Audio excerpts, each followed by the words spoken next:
Hello, welcome everyone. I'm thrilled to be back with the African Wildlife Foundation Thought Leadership Series.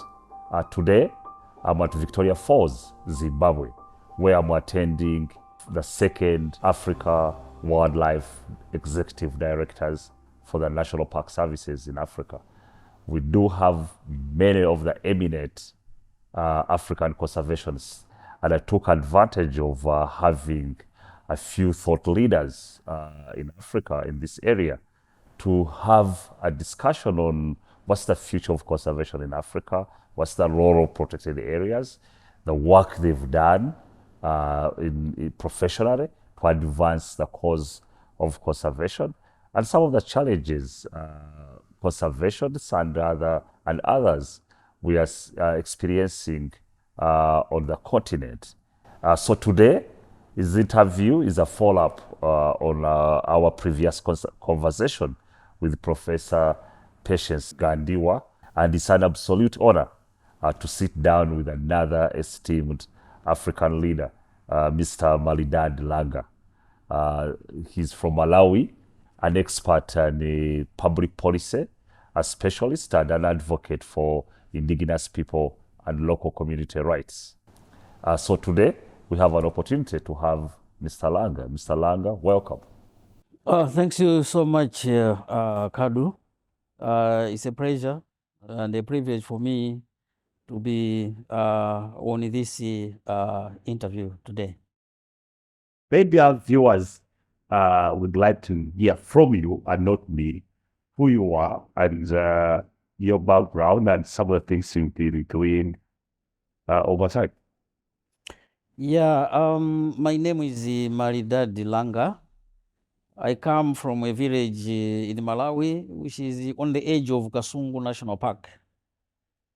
And I have spent my career initially in the private sector, then public service, then international development. Then I retreated to my little village in 2013. And then a year later, I was approached by our chief, who wanted me to join a local committee that was going to be looking after the conservation of Kasungu National Park. I really didn't know what was going to happen, but anyway, it was an honor to be invited to join this committee. So I joined, and then when we started, I ended up being chairman of the board of our committee, or management committee around Kasungu National Park. So I chair that board up to now. And then later on, we realized that as the Department of National Parks and Wildlife was establishing more co-management structures around parks in Malawi, these committee structures, we call them associations, were proliferating. And at one point, there were 7. And then there was the issue of coordination, horizontal and vertical. How do they communicate to each other? How do they communicate with the department? So that's when I approached the director of the Department of National Parks and Wildlife to say we needed a national association so that we can have an effective way of horizontal coordination, sharing of experiences, as well as also vertical communication with the department. And lucky for me, the director immediately agreed. But then he tasked me to mobilize the funds for that work because the department did not have money. So I took the challenge, and I went about it with all my energy. And then during that time, I happened to have come to Zim, this same Victoria Falls, this same Elephant Hills Resort, for the Africa Wildlife Economy Summit.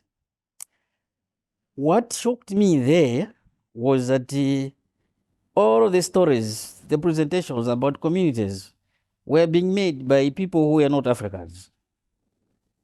And then since we all knew who has come from Namibia, who came from Botswana, who came from Zambia. During tea break, I remember in one of the rooms, right here in this hotel, we caucused to say, no, we needed to do something about the region so that Africans can speak for their African conservation problems, challenges. And that led to the birth of the Community Leaders Network for Southern Africa, in which I'm a board member and a founding member. That's a very, very important really point you're making, and story, even your background that what's triggered up. That has been a big challenge in consultation. We was like, African, telling as Africans why this is important, and Africans telling us only on impact, benefits, and what we've been doing about natural resources or the projects, very critical. But you have dedicated your life in promoting world development and community participation in that. Can you tell us more about how that examples of what happens around national park services, what kind of partnerships going on in Malawi communities, and how that evolves into participation of I think it has people's in Malawi.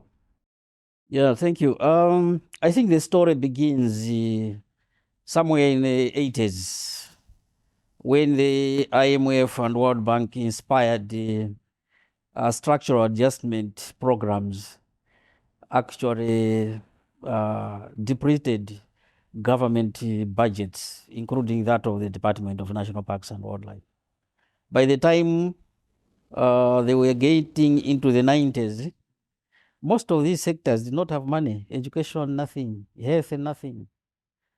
Because all the money was being used to pay back debts.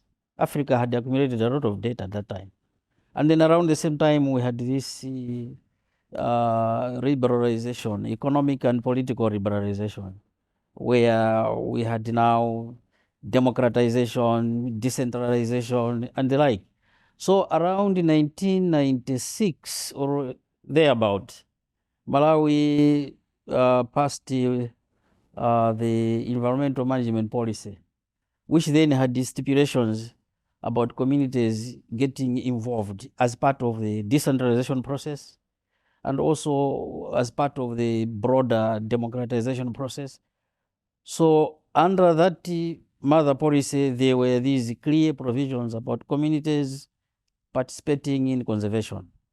And then by 2000, I think the Department of National Parks and Wildlife also had their policy, the National Wildlife Policy, which again domesticated the broader environmental policy, allowing for co-management. And I think around that same time, then some sort of a pilot was run in one of the protected areas. We call it Nyika National Park, to test the concept in practice, how co-management would work out. And then due to funding constraints, the real work of establishing these co-management structures, I think started after 2010, when the department now was so serious about ensuring that each protected area had a legally recognized community structure through which the department would engage the community to conserve the park, but as well as also enabling the community to benefit from the park. So as I speak now, there are 9 protected areas with fully legally registered community associations, and who have all signed a co-management agreement with the Department of National Parks and Wildlife, under which they get some benefits by way of revenue sharing, and they also have obligations to support the management or shared governance of these parks. That's encouraging. You know, we've been together this morning at the workshop, and I saw a video of the Bishop in Malawi. Viewers, those video we just seen the Bishop of Malawi going on about as conservationists seem to like animals more than people, seem to invest more in managing proper areas and healthy and sustainable areas that are not investing in social services and education for the people. And that touched me. And I wonder whether you know the deeper in the stories. The bishop talked about people being moved from their land. I think since years ago, and they're now districts near national parks. Can you tell what's the story behind the bishop who's seemed angry? Yeah, I think he's an angry man, and he justifiably so. Because the history of the establishment of protected areas in Malawi and indeed across Africa was done in a manner that did not involve prior and informed consent. Communities were not consulted. They were just told to move, like the bishop was saying. Some white men came and say, we want these people out because we are extending the park or we are establishing a new park. So that meant that people had left their land, their cultural heritage. Grave sites are now in the park, and the fertile land is now occupied by wildlife. But then there were no compensation. They were just moved and left there. So there has been that palpable anger, frustration, and a feeling of historical grievance around most of our protected areas. In some places, I mean, people learn to say, well, let's just move on. It happened 40 years ago, maybe. And also that generation may have died. Now you have younger ones who just heard from their elders that they were once inside the park. But the frustration that the bishop was expressing, that video clip, is that there is a feeling that the government is happy to look after their wildlife. They are not concerned about what happens, or about the welfare of the people that were moved from their land inside these parks. As a development practitioner, I'm aware there have been initiatives like where the bishop is coming from. In the 90s up to early 2000s, I think there was a project. It was known as Border Zone Development Project. Its express purpose was to support communities who had been moved out of Nyika National Park with the livelihood support programs, where the social infrastructure, the schools, the water that he was talking about, agriculture, development, micro enterprises, all these things were factored in. But then the challenge is that these projects are often short term. While the project is active, people are happy, they forget about their grievances, and then they go about their lives. But when the project ends, they're back to square one. And most of the time, these projects rarely go beyond 5 years. So what the bishop was really is really frustrated about is the fact that some of the things like water, like schools, like social infrastructure in general, it is the responsibility of government. And after moving people from their original areas and putting them here, settling them in their present land, no effort has been made. And when you listen to him, sometimes it's touching. He talks about pregnant women walking long distances to the nearest clinic. He talks about people having no water. So, but that does not mean that government has abandoned these people. Does not mean that they are refugees in their own country. What it means is that I think the bigger picture is government does not have the resources to support these people.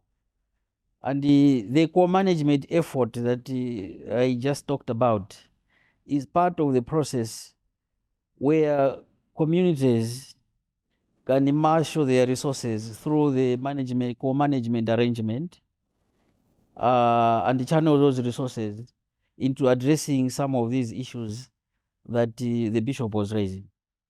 For instance, after being in the co-management structures for about 5 years now, I have come to realize that even if we have a beautiful agreement signed with the department, which allows us to get 25% of all revenues that are generated from our protected areas, that 25% is actually a pittance. It's nothing. It cannot do anything because the revenue depends on the capacity of the parks to generate revenues. And then the higher the revenues, the higher would be the 25%. So since 2 years ago, we have changed the strategy. I'm privileged to be in the board. So we have changed the strategy to say, look, I think we need to embark on a resource mobilization so that we can support livelihood activities for our people and communities living around these protected areas. If we just sit and wait for the 25%, sometimes the 25% can be as little as $300. What do you do with that? But also what has translated into people being given that 20%. At the same time, people carrying out projects. Yeah. Which governments is social services that governments are. So they get that 20%. They're not investing in their own development at household level, but instead they're building and not the service. They are putting up public institutions, which actually the role of government. So you give people that 30% and then you take it on the right hand and then somehow take it back. Yeah. You see, Kaddu, I think you have an important point there, which I have made repeatedly in workshops, in meetings with the department and other forums, that the 25% should, as far as possible, be spent at the household level, because that is where negative coping behaviors develop. And then you end up with the encroachment in the parks, charcoal burning in the park, wildlife crime, all those things. So that 25% should be spent at the household level so that we can have impact at that household level. But then the general perception is that is government money. It should therefore go towards the common good. And the common good means constructing a small bridge here, a small road here, a school block, a teacher's house, a health center, even sometimes a police station. So it has been my frustration, but now that we have embarked on a fundraising, and when we get the money, we can control that money because it is based on the project concept. We are trying to channel as much money as possible into livelihood activities so that people can experience some change at the household level. We certainly do not encourage communities using their little money again to spend it on a social infrastructure. I was quite happy with the presentation that was made. I think it was today. And I think yesterday somebody from Mozambique also touched on it to say this money should be left with the community. They should spend it on their livelihoods, not on social infrastructure. Otherwise, it's like government is abdicating on its responsibility to provide the social infrastructure just because they're giving 25% to the community or 30%, whatever percentage it is. So you have a point there, and I agree with you. No, exactly. Let's try to unpack as a community, what we mean by community. Africa is the youngest one. I come from one of the youngest countries in the world. You got, average age between 20 and 5, majority in the country. It seems to me that when we say community participation or community benefits, after we are talking about young, because that's 70%. What has been your experience, and what do you think for us in conservation, we need to, in order to attract the majority of Africans, and that's why young people really get involved and lead the conservation movement in the country. Yeah, I think judging from my short experience with hands-on conservation work with communities, there are some gaps that I see, and also expectations. There are also differences in expectations between the youth and the elderly. So for Malawi, for instance, I think the youth population is estimated at 70%, according to the definition of youth in Malawi, 70%, which means literally the whole of Malawi is youth. Now, the youth of today are dynamic. They are ambitious. They have got high expectations. They want the latest cell phone. They want to ride that fancy motorbike. They want to do what they want. Yeah? But then, when they join these co-management committees, judging from the 25% that I was speaking about, there is hardly any money that would attract them and keep them in the committee, in the co-management committee. So for them, they want quick money.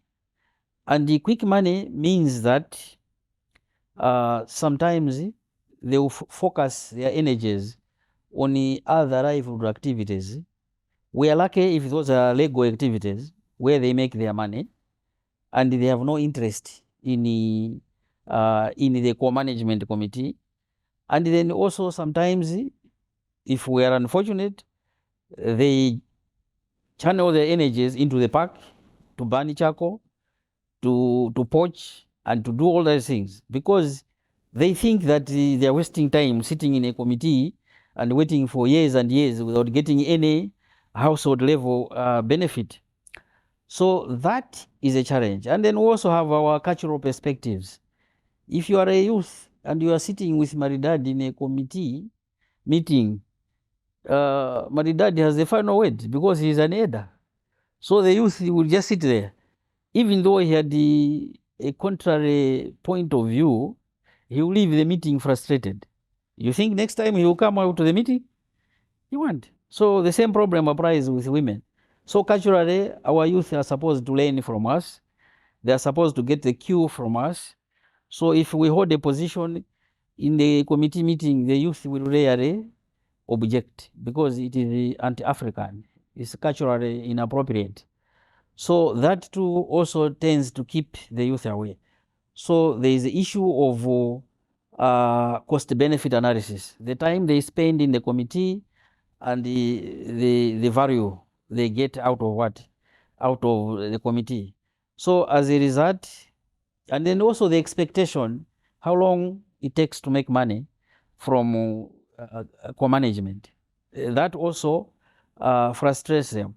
So we end up in a situation right now in Malawi.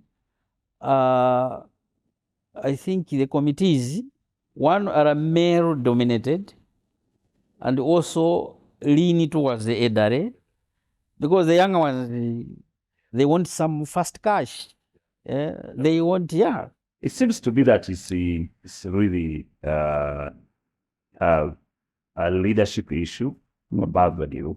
It's a character issue, and the cultural issue that I think we need to address in how we evolve and get this young people invested. Conservation, I think you need to check some of the strategies and approaches we take in order to attract them. We have no choice. Yeah. If the 70% of the Africans check out in what we are doing, I think they'll be okay. Yeah. So, do you then, what would you advise in terms of policy? Because sometimes policies can guide direction. I mean, some of the things we are trying to achieve, the landscape. So, what kind of policy reforms or institutional changes do you advocate for in strengthening whether it's the youth relationship, so general community, punk relationship for indigenous people's role in conservation. Yeah, I think one, we need affirmative action where we can get more women and more youth into these committees. So that is done through the democratic election, but we tweak the rules in favor of getting in more women and more youth.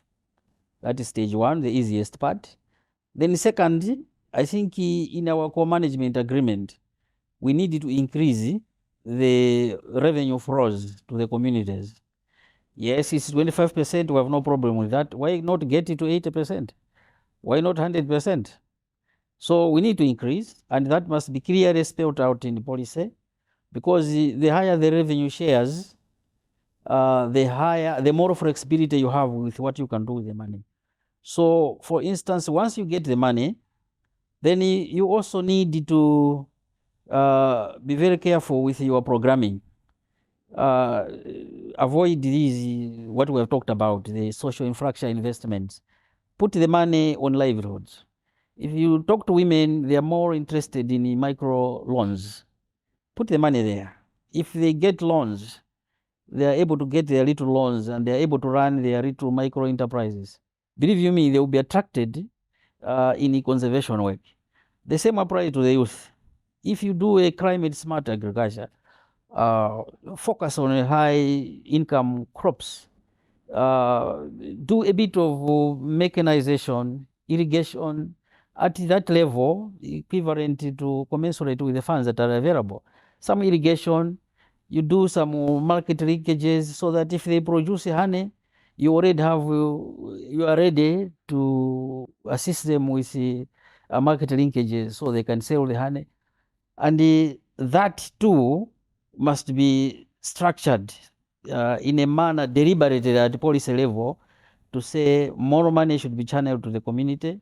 And when the money goes there, it should be spent in the programs that deliver that cash at a household level. So that is another level. Then also, as you climb up the policy value chain, you also realize that sometimes there is a tendency to form a committee and just abandon it. Because the policy says form a committee around each protected area, then you form a committee and move on. There is a whole issue of capacity building.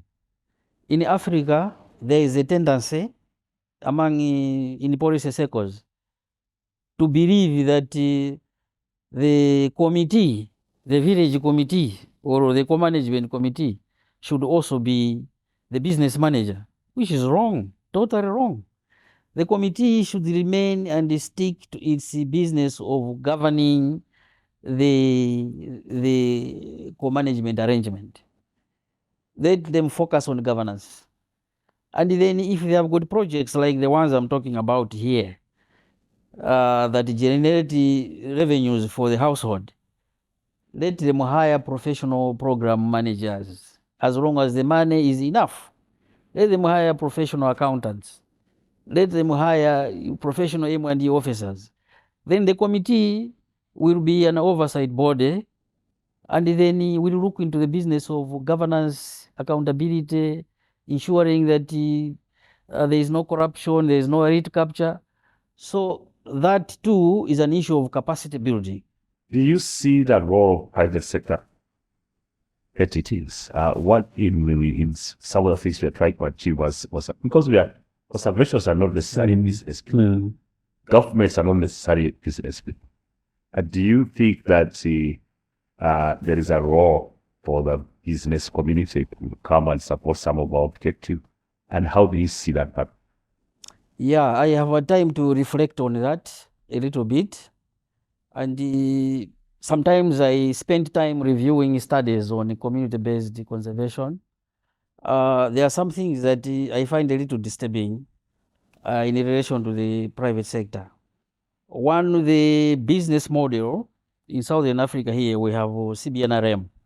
The CBNRM business model is probably tired and antiquated. Community-based natural resource management, where you have conservancies. Now they have gone to Kenya. I think Kenya has got conservancies. Uganda is also trying conservancies. If you look at the business model, it is dependent on the community finding an investor.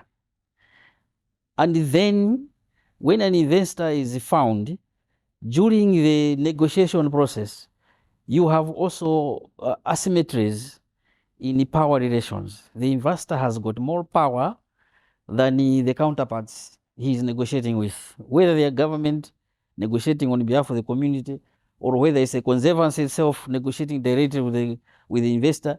There is that power asymmetry which affects the outcomes.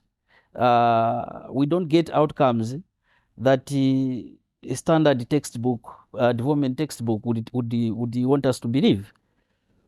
And then you enter into the agreement with those power asymmetries during the negotiation, the contract negotiation process. Then you come to a point where now the department, whether it's forestry, whether it's the Department of Wildlife, National Parks, they have to play their regulatory role. Now again, there you also have power asymmetry. The regulator does not have sufficient budget. He has to rely to beg the investor to give him fuel for his Land Cruiser to go and supervise the projects of the investor. Already you have huge power asymmetries and probably silent corruption here. So again, even at the regulatory level, our government agencies, much as they have got the regulatory powers, are woefully underfunded to the extent that sometimes they beg the concession holders, those who manage our protected areas, will have more money filling their Land Cruisers with fuel and running around. While government, sometimes government agencies, the protected area agencies, have to park their cars because they have run out of fuel. I've seen this even at different levels. I think we have overvalued the raw money Yes. as a part of production. That people with money have had that power. Yeah. Because I can't see how someone comes with cash becomes more powerful than someone who has the land and has the authority by law. But you see that I've seen governments give people with money free land. You know, as an investor, they're giving free land to cover this because we have overvalued the raw cash. Yeah. So in my view, the private sector has a role to play in conservation, but we need to look at these issues that I have raised here, the issues of power relations at the contract negotiation, at the regulatory level, but also why can't the community be an investor in itself? Because it is also possible that my co-management association or my conservancy can raise funds. We've seen that layout and community have been very successful in the Yeah. We are running out of time. My last question would be, what would be your advice for anyone listening to us as African, young Africans who want to get into conservation or they want to get into conservation business? Then what do you advise them? I think one, they need to have the passion for the environment. Two, they shouldn't go in for money because there is no money. If they want money, they would have to work for it and generate money for their, whether it's a conservancy, whether it's a committee, they have to do that. And three, they also have to invest quite a lot in capacity building. Not their own money, but they have to raise money to make sure that their associations or their organizations have the necessary capacities to do conservation work. And then four, they also have to, I don't know how we can do it, but they also have to have that intellectual capacity to connect and understand the issues at a higher level. Because sometimes you get people into committees who cannot really engage with things like the CBD process or some of the things that we are talking about here. So these are some of the pieces of advice I would give. And finally, also the tendency, even among the promoters of our youth in conservation, sometimes I detect a tendency that our young men, even adults like me, jump from one workshop to another, one event to another, simply because of the allowance. That one is a killer. No, thank you very much for joining us here today, Mr. Malidadi Langa. Thank you very much. I'm glad viewers. It's the end of our program, but we are signing off here from Victoria Falls, Zimbabwe. We'll see you again in the next. Thank you so much.